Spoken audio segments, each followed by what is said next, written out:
So a few days ago, USA Boxing announced that they're gonna be allowing males that transition into females to fight natural born females starting this year. Hey, yo, where can I bet on this? Cause like... Huh?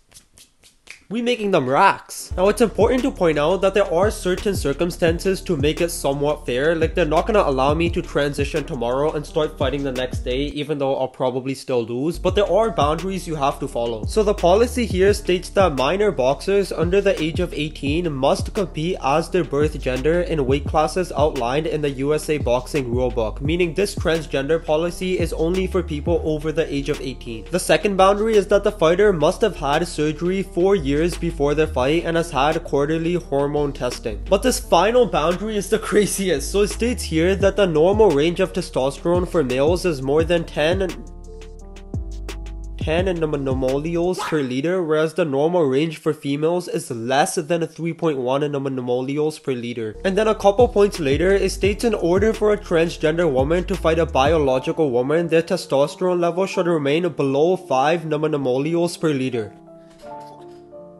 The fuck? Now if you guys didn't know, the reason why men are on average stronger, more athletic than females is because of their testosterone level difference. So capping a transgender female's testosterone level at a 5 when the average female's testosterone level is below a 3 just shows it's way too high. Like all you need to understand is numbers. 3, 5. That's a big difference. There's like 3.1, 3.2, 3.3, 3.4, 3.5, 3.6, 3.7, 3.8. I mean, it's almost double the amount of testosterone, which makes it way too unfair. Like, that alone makes this policy dumb as hell. And even if these transitioning fighters have to have quarterly hormone testing, that doesn't mean their insides are gonna look exactly like females. I mean, they've been males for at least 18 years of their life, so there's gonna be some aspects that don't even change. And an example of this is their skeleton structure, like something like head size or bone density, or even like reaction times, which plays a big part in boxing for obvious reasons. Now, this topic has affected many sports. Like for example, in 2021, a swimmer named Leah Thomas became the first transgender woman to win an NCAA swimming championship after beating the... What the hell?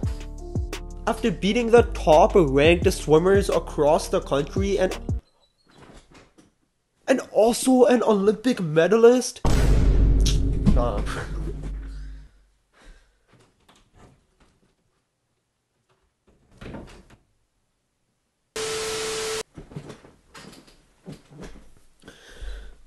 Imagine being the top ranked swimmer in your entire country, training every day for the championship, and then you lose to someone that was a man for most of their life. Come on now, dawg. But the difference between this policy compared to any other sport is that this is for boxing, a fighting sport where multiple people have literally died. And now that you're giving people an unfair advantage in the same setting, I can only see this number going up. And to put this testosterone difference into perspective, someone in the YouTube boxing scene named Virus actually injected testosterone in his body, and he had 10 times the amount he should have had. And when he went up against his opponent named DK Money, this is how it played out. Just so you know, the injector is the one wearing the red trunks. So at the start of this fight, DK Money landed this big left hand right on the injector's chin, forcing him to defend. And even though DK Money is wailing on him, throwing multiple left and right hands, being crazy aggressive, the injector somehow came back right away with big punches of his own, like he was perfectly fine. And then in round 2, DK Money lands this massive left hook, sending Virus down, but he just got up right away like nothing happened, which is obviously thanks to the testosterone he injected, looking like Logan Paul with steroids. That boy got up a little too fast. He should have stayed down. I mean, even the commentators are like, what the hell? How did this man get up so fast? But then 1 minute and 30 seconds after being dropped, Virus throws a nice 1-2 and then somehow finds the power to land this massive left hand to knock him out and win the fight. For this Virus fighting out of Spain. Man, why are you thanking God? Thank the testosterone you injected, or else you would have been knocked out within 2 rounds. And I know this testosterone difference is way more than what the USA Boxing Board put into place, but it just shows how big of a difference it can make. But another example of this happening in actual combat sports was this MMA match around 2 years ago where Alana McLaughlin was a transgender female and beat her opponent in under 2 rounds by choking her out. And one last example of this happening was actually around a month ago where a female boxer withdrew from a Canadian championship match when she discovered that her opponent is transgender. So she didn't even try to compete. Like, she had 2 options. 1, get absolutely destroyed and lose. 2, don't get absolutely destroyed and lose.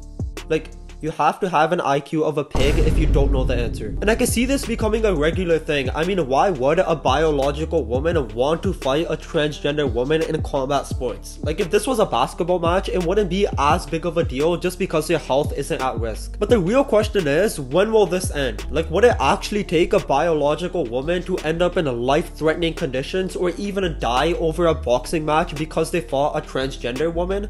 Like, I don't see this just randomly stopping out of nowhere. Especially if a biological woman actually beats a transgender woman. That would put even more confidence in the eyes of the USA Boxing Board to keep this intact. Like, I know for a fact if I became a woman and I had a boxing match, I'm losing in 20 seconds. So this is obviously one of the dumbest things the UFC Boxing Board could have done, and a lot of people spoke about this topic online, with someone saying, allowing men to punch women in the name of compassion and inclusivity is incomprehensibly despicable. USA Boxing will now allow biological males to compete with females in 2024 under the new transgender policy. South Park was right once again while including this video.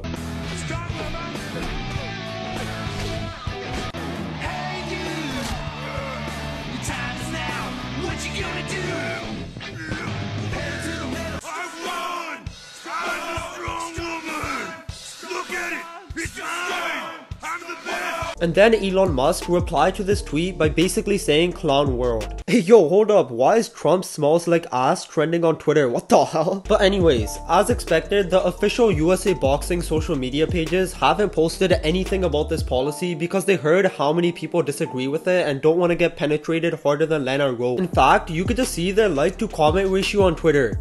21 comments to 8 likes. 179 comments to 8 likes. 47 comments to 8 likes. They're getting straight up cooked. But the final comment I want to read out is from KSI's manager Mams Taylor, who said, "I want to apologize and retract my doubt in Jake Paul's dreams to become world champion. It's very possible now. You got this, Jocelyn Paul."